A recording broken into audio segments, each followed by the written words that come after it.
মশারি ডাল নেই তো কি হয়েছে, খেসারি ডাল তো আছে, সেটাই রান্না করে ফেলছি। আসসালামু আলাইকুম, আমি ব্লগার তানিয়া। আশা করি সবাই ভালো আছেন এবং যে যেখান থেকে দেখতেছেন আমার পুরো ভিডিওটা দেখবেন আশা করি।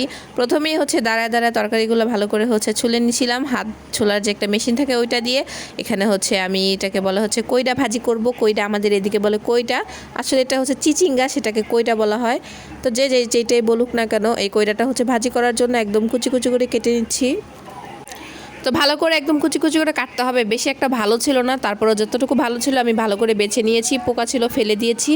এখানে লবণ দিয়ে আমি সিদ্ধ দেব। অবশ্য ভালো করে ধুয়ে নিয়েছি, ধোয়ার ভিডিওটা আপনাদের সাথে আর শেয়ার করিনি। তো এখানে ভাপ দেওয়ার সাথে সাথে আমি এখানে কিছু মাছ হলুদ মরিচ লবণ দিয়ে মাখায় নিব। এটা আমার শ্বশুরের জন্য পোয়া মাছ বলে, সমুদ্রের মাছ।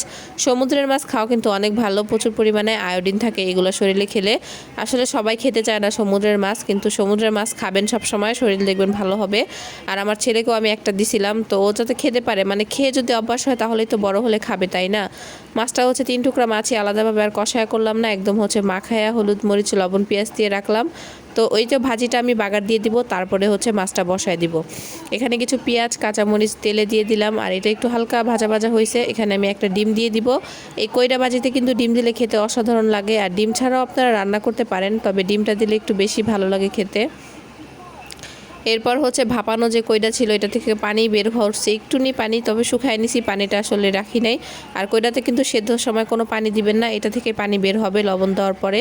তো এটাকে একটু ভাজা ভাজা করে নিলে এই তো আমার তৈরি হয়ে গেল কইডা ভাজি বা চিচিঙ্গা ভাজি। চিচিঙ্গা ভাজি কিন্তু অনেক মজা লাগে, তরকারি কিন্তু ভালো লাগে না খেতে। এরপরে আমার সেই মাছটাও কষানো হয়ে গেছিলো, ওইটা আর ভিডিও নেই। আর এখান দিয়ে আমি একটা তরকারি রান্না করব। এটা দুন্দুল তরকারি। এই দুন্দুলটা ভালো করে ছুলে কেটে নিয়েছি, আর এখানে সব ধরনের ময় মশলা দিয়ে কষায় নিচ্ছি। আসলে রান্নাবান্না কিন্তু সব দেখা যাচ্ছে একরকম। এই এক পাশে রান্না বসাইছি, আরেক পাশে রাইস কুকারে ভাত বসাইছি, কারণ কারেন্ট কখন যে চলে যাবে, কারেন্ট থাকতে থাকতে ভাতটা রান্না শেষ করে ফেলি। এই দুন্দুল দিয়ে আলু দিয়ে ভালো করে মশলা মাখায় রান্না করতেছি। এটা কষাইতে দিয়ে দিছি, আর এটাতে কিন্তু পানি দেওয়ার প্রয়োজন নাই, এখান থেকে প্রচুর পরিমাণে পানি বের হয়। আর এটা কিন্তু খেতে মিষ্টি মিষ্টি লাগে। এই তরকারিটা আমার কাছে তো খুবই ভালো লাগে। আমার মনে হয় সবারই এই তরকারিটা অনেক ভালো লাগার কথা, দুন্দুল তরকারি। তো এখন ঘরে মশারির ডাল নেই, এখন ডাল রান্না না করলেও দেখা যাচ্ছে হবে না 2 বেলা খাবার। কি করব ভাবতে ভাবতে দেখি যে খেসারির ডাল আছে ভাঙানো, মানে আমরা রোজার মাসে যে ভাঙিয়ে খাইছি খেসারির ডালটা বড়া বানিয়ে, তো ওই ডালটা ছিল। ওই ডালটা পানি দিয়ে গুলে চুলায় বসায় দিছি। এখানে কিছু পরিমাণ হলুদ আর কিছু পরিমাণ লবণ দিয়ে দিব। এটাকে খুব ভালোভাবে আগে হওয়াতে হবে। যারা বুঝেন নাই তাদেরকে বলি যে খেসারির ডালটা কিভাবে প্রসেস করা। আসলে আমরা রমজান মাসে খেসারির ডালটা মেশিনে হালকা, মানে আদা ভাঙা করে ভিজায় রাখতাম হালকা পানি দিয়ে, তাহলে বড়ার ডালটা হয়ে যেত। ওইভাবে বড়া বানায় খেতাম বাটাবাটির ঝামেলা ছাড়া। তো এখন ওই ডালটাই সেম এইভাবে রান্না করে লাস্টে বাগার দিয়ে দিছি পেঁয়াজ রসুন আর শুকনো মরিচ দিয়ে।